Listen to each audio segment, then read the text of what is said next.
Welcome back to the podcast. Hope everybody is well. Now, in this episode, I'm going to be covering the question, how does one stay lean year round? Now, getting lean, pretty straightforward. Doesn't mean it's easy by any means, but doesn't really require any complex amounts of knowledge to get there. But staying lean long term is not the same as getting lean once. A lot of people actually do lose weight and get lean, but very few people are able to maintain that, and even few are able to maintain that for months and years down the line. So if you're currently dieting right now and you want to make sure you'll maintain all that work you're putting in, all that effort, or if you haven't dieted yet, but you want to proactively set yourself up to stay lean afterward, this podcast has got you covered. And to be honest, it's really the initial 4 to 8 weeks after your diet where evolutionarily you have this insane appetite that makes you want to eat everything. So if you can successfully make it through that initial 4 to 8 weeks after your diet, you're pretty much smooth sailing from there. So as long as you build some solid habits along the way, of course. So first, we're going to go over the difference between being lean and shredded and why that matters. Then the habits and systems that make staying lean long term fairly easy to do and actionable tips to implement immediately in that initial 4 to 8 weeks post diet so you don't rebound and are actually able to maintain your desired level of body fat. So we're going to start with the difference between being lean and being shredded because this is where I find a lot of people get tripped up. So when we talk about shredded, we're talking about that sub 10% body fat range for men or sub 17% for women. This is like photo shoot, Instagram model type physique, looks incredible, but it's not sustainable for most people by any means long term. There are some genetic outliers, of course, but for the majority of people, this is not a place to stay because your body needs a certain amount of energy just to function. This is called your energy availability. When you're shredded, you're often operating at such low energy availability that your body starts to prioritize survival over performance and health, which makes sense, right? Your body's goal is to survive. This is where the relative energy deficiency in sport, or called REDS, can come into play. When your body isn't getting enough energy through calories to support its daily demands, a cascade of negative effects can occur. So these will look like hormonal disruption, which is a big one. For men, this will show up as lower testosterone levels, while for women, it'll lead to irregular menstrual cycles or even a complete loss of cycle. Poor bone health is another one. Poor performance in the gym and in life also. You'll feel constantly fatigued. Your strength will drop. Your recovery will slow. Motivation will go down. On top of that, your immune system becomes compromised. So all to say, staying at an unrealistic shredded level of body fat is not the play. But on the other hand, being lean is a healthier, sustainable place to be. For men, this is around 10 to 15% body fat. And for women, it's that 17 to 25% range. So you still have visible abs, muscle definition, depending on how much muscle you have, and what people call an athletic look. But you're able to maintain it without sacrificing your energy levels, hormones, or any of the negatives that come with depriving your body of the energy it needs for an extended period of time. For example, me right now, I'm around 13% body fat. My goal is around 11 to 12% body fat, but by no means am I going to go ahead and push to 9% body fat and try to maintain that long term. Over time, I will dip into that 9% range after I work calories up, but that's not something somewhere I'm going to stay because I know it's going to take a hit on all my functioning in every other aspect of my life other than just looking good for social media. So I'm going to stay around 11 to 12%, something that I can maintain year round pretty easily, work my calories up there. So I'm building muscle at that level of body fat, not really putting on body fat. Then when I want to, I could just dip down below and then let's say hit 8% body fat. Again, slowly maintain, work my calories back up from there. And then each time I'm able to get leaner and leaner and leaner, which at least is my plan for the future. So eventually I'll be able to hover around that 10% body fat with relative ease. So what habits and systems make staying lean long term fairly easy to do? Well, first is sleep. I mean, if you're not prioritizing your sleep, you're making it so much harder for yourself to stay lean. Hunger hormones go up, satiety hormones go down. Recovery will be pretty poor. Basically, when we prioritize our sleep, everything leans in our favor when it comes to staying and performing at a lean body fat percentage. So some easy boxes to tick off for sleep. I feel like I touch on this on every podcast, but that's because it's so paramount. Try to go to bed around same time, wake up around the same time each day. That alone will have a very, very profound effect on the quality of your sleep. You don't got to be super militant with it, but the closer you can to get to a consistent sleep schedule, the better your sleep quality. Next, get sun in the eyes in the morning. If you watch any type of, let's say, science-based or Huberman-esque podcasts out there, you'll know this is super important. Blocking blue light at night, again, and then just making your bedroom a bat cave, cool, dark, and quiet. If you can do those, what is that? 4 things? You're going to have great sleep and then make it much easier to sustain a lean body fat percentage. The next is consistent cardio or steps, depending on how active you are, your job, or your lifestyle. So at a minimum, this is very, very basic. If you're getting below this, you got to hit at least 8 to 10,000 steps a day, which will play a massive role in your ability to stay lean because you're increasing your output through something called NEATs, so your non-exercise activity thermogenesis, which can take up around 15 to 30% of your total daily energy expenditure. So if you keep that high, you can eat more food without entering into a surplus. The next, which I find extremely helpful but is not a necessity and it's purely personal preference, is intermittent fasting. So intermittent fasting is when you only eat during a set time of day. So for me, I like push my first meal back to like 11:30, sometimes 12. And then I'm able to eat around every 2.5 hours before I go to bed. And I really like this approach, especially when my calories are lower, because I often don't wake up that hungry anyway. I'll use some caffeine, maybe some nicotine gum while I'm doing some work.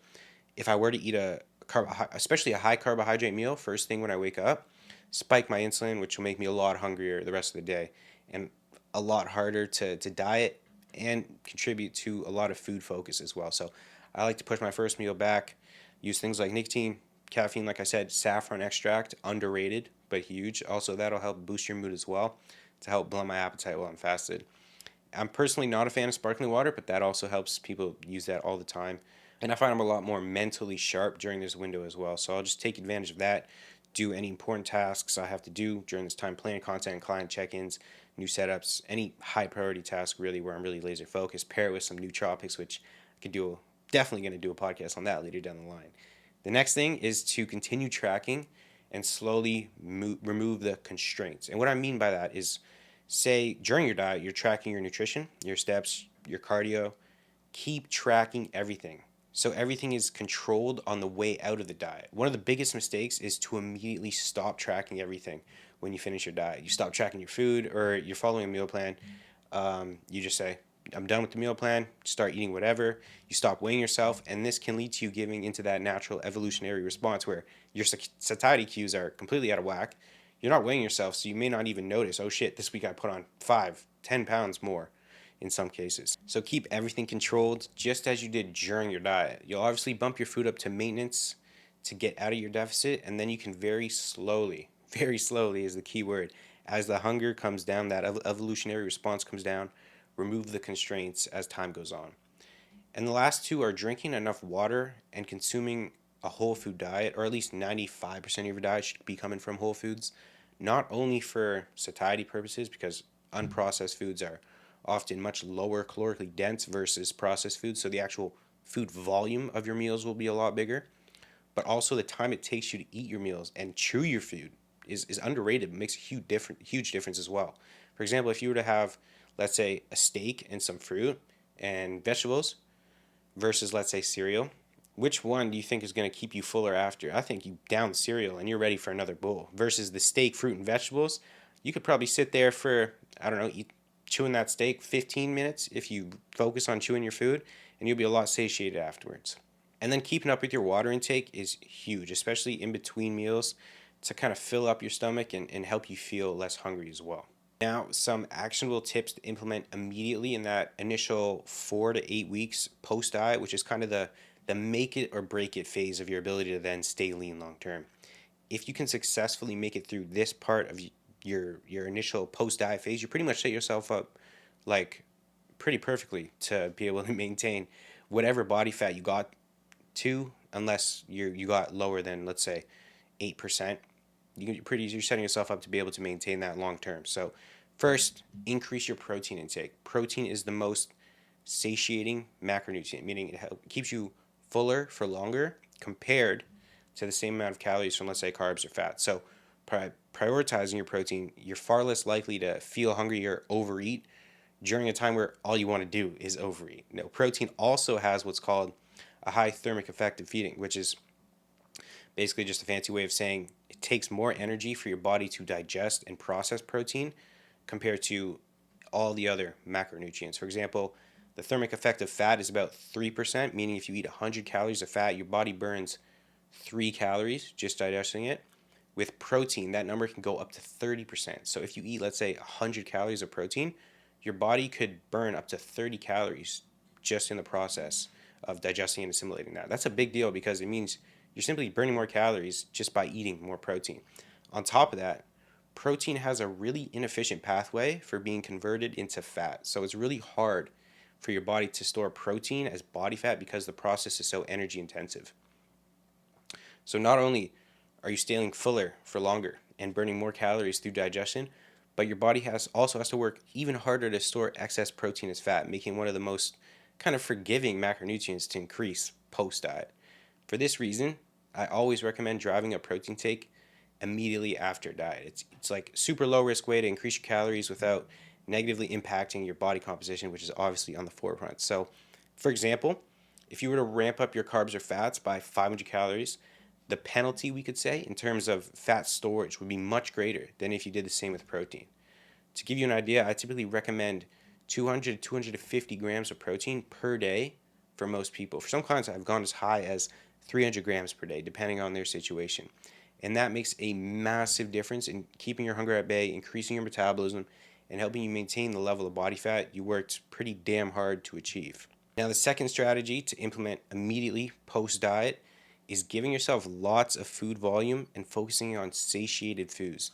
This ties into the idea of sticking to a whole food diet, but also means strategically using low calorie, high volume options to keep hunger at bay. For example, in this window only, I'm not against sugar-free Jello, protein ice cream. If you have a Ninja Creamy, which I think is worth the investment, every single penny while dieting, and even staples like egg whites, a little shredded lettuce, spinach, frozen strawberries. I personally love frozen strawberries because they take longer to eat and you can eat a decent amount for very few calories. On top of that, if for some reason you're having any liquid meals like shakes, I'd immediately switch those to whole food options during this phase because they're going to be far more filling and satiating, which will obviously help you stay on track. So stick with good, solid, whole food meals.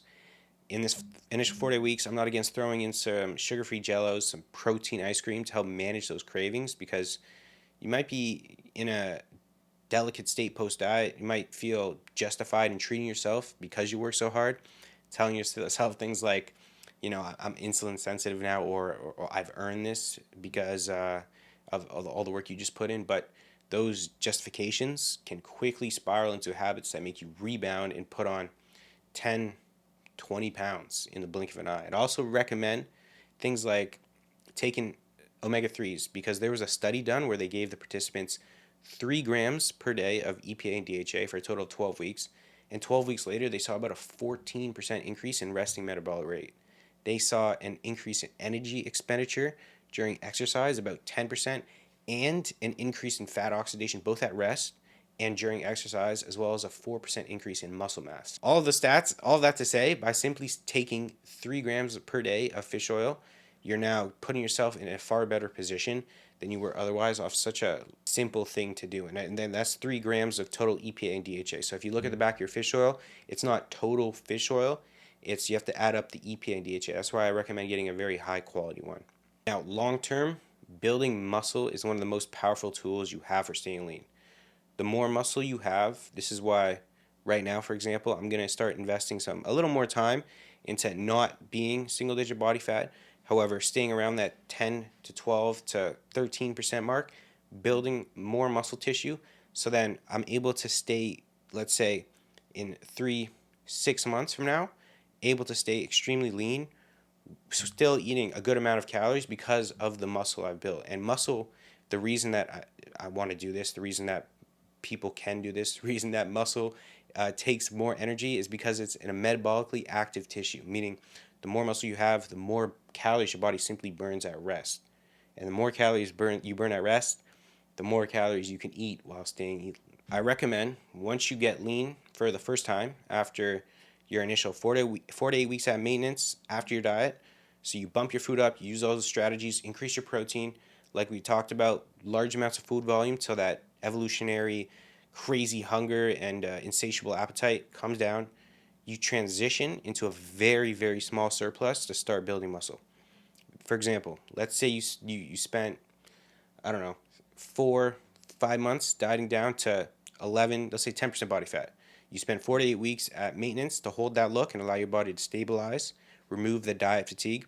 Then you enter a small calorie surplus to build muscle. And I'm talking a 5% surplus per week, maybe 10, maybe. I'm talking, if you want to stay on the leaner end, 5% is all you need. And at this point, not only are you incredibly nutrient sensitive because you're lean, but you will also have a long runway to gain muscle until you hit still a healthy level of body fat. Let's say 13% body fat, 12 if you don't want to go above that.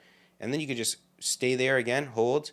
Depending on, it should have took you a while to get there. If you got to 10%, you'll have more calories to work with. You can run a quick mini cut to get back down to that 10% and then rinse and repeat that process. Now all you do is repeat that cycle until you built the level of muscle you're satisfied with, and then you could just stay lean the whole time. Plus, you've stayed lean the whole time building that muscle. So that is exactly how you stay lean year round while still making progress. I hope you enjoyed. If you have any questions, feel free to drop them below. And if you want a free training plan, nutrition setup, which will calculate your macros, calories, and give you grocery lists along with much more for free straight to your inbox over the next 30 days, you can check out the first link in the description. Peace.